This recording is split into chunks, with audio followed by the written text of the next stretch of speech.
కేంద్రంలోని బీజేపీ సర్కారు దేశ సంపదను కొల్లగొట్టి కార్పొరేట్ సంస్థలకు దారాదత్తం చేసిందని విమర్శించారు మహబూబాబాద్ లోక్సభ కాంగ్రెస్ అభ్యర్థి బలరాం నాయక్.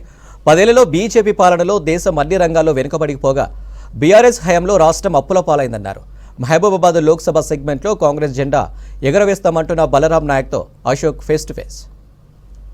ఎన్నికలకు నామినేషన్ ప్రక్రియ కొనసాగుతుంది. మహబూబాబాద్ కాంగ్రెస్ అభ్యర్థి బలరాం నాయక్ నామినేషన్ దాఖలు చేశారు.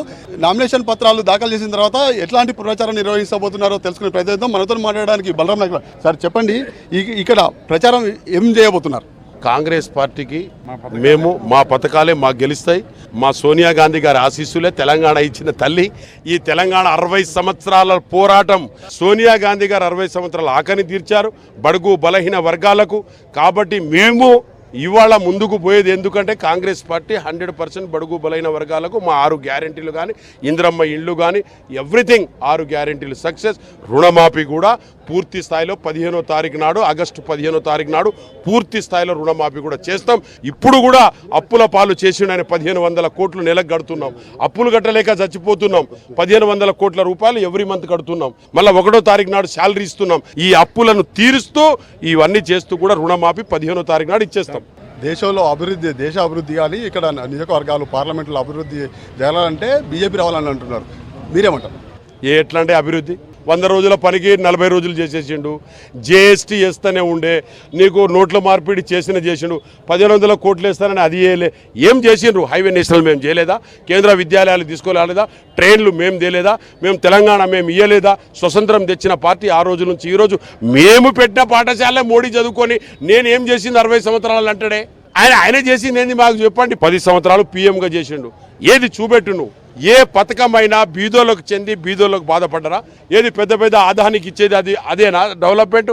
ఆదానికి ఇస్తే డెవలప్మెంట్ అయినట్ట? ఆదానికి జీవీకే తీసుకొని ఇచ్చేసారు, ఎయిర్పోర్ట్ తీసుకొని ఆదానికి ఇచ్చారు. ఎలక్ట్రోడ్స్ బాండ్స్ కానివ్వండి, బిఎస్ఎన్ఎల్ కానివ్వండి, అన్నీ ఆదానికి ఇస్తే డెవలప్ అయినట్ట? అలా మాటలు మీరు నమ్మకండి. మా ప్రజలను ఇప్పుడు నమ్మించలేరు. 10 సంవత్సరాలు పీఎంగా నమ్మించాడు, 15 సంవత్సరాలేమో సీఎంగా నమ్మించాడు.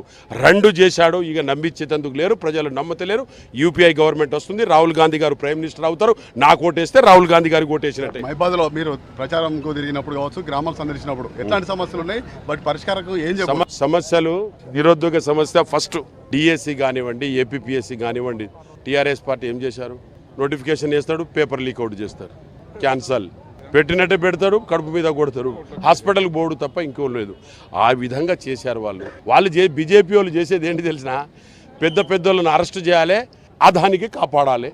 పెద్ద కంపెనీలు అన్నీ మన నెహ్రూ కాడ నుంచి ఈ రోజు వరకు కట్టుకొచ్చిన కంపెనీలు అన్నీ కూడా డెవలప్ చేసి కష్టపడి ఈ 60 సంవత్సరాలు స్వతంత్రం వచ్చినప్పటి నుంచి కష్టపడిన పెద్ద కంపెనీలన్నీ వానికి హ్యాండ్ ఓవర్ చేయాలి. పోర్ట్ ఆయన ఉన్నప్పుడు ఉన్నదానని, మోడీ పుట్టినప్పుడు, మోడీ చిన్నప్పుడు ఉన్నప్పుడు పోర్టు మేము చేసినామా? ఆయన చేసిండా? చంద్రశేఖర్ గారికి ఇన్ని కోట్ల అప్పులు చేయమని మనకి ఎప్పుడన్నా చెప్పిండా? ఆయన 10 సంవత్సరాల లోపల నేను అప్పులు చేస్తున్నానా? ఈయన అప్పులు చేస్తానని చెప్పిండా? అంబానీకి ఎందుకు ఇవ్వాలండి? టెండర్ వేసి బీద వాళ్ళకి ఇవ్వండి. రాహుల్ గాంధీ కుదన్నారు, ఎవరెవరికో అంతా దానికి అట్టగడుతున్నాడు. మరి అలాంటి ఇక మేము ఏం చెప్పాలి? మీకే తెలుసు, ప్రజలు బాగున్నారు, ఏం ప్రాబ్లం లేదు. కాంగ్రెస్ పార్టీ 17 సీట్లు ఇక్కడ గెలవబోతుంది.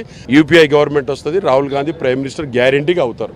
తన వంతు కృషిగా పాటుపడతానని చెప్తున్నారు. వీడియో దర్శనతో అశోక్ మహబూబాబాద్ నుంచి.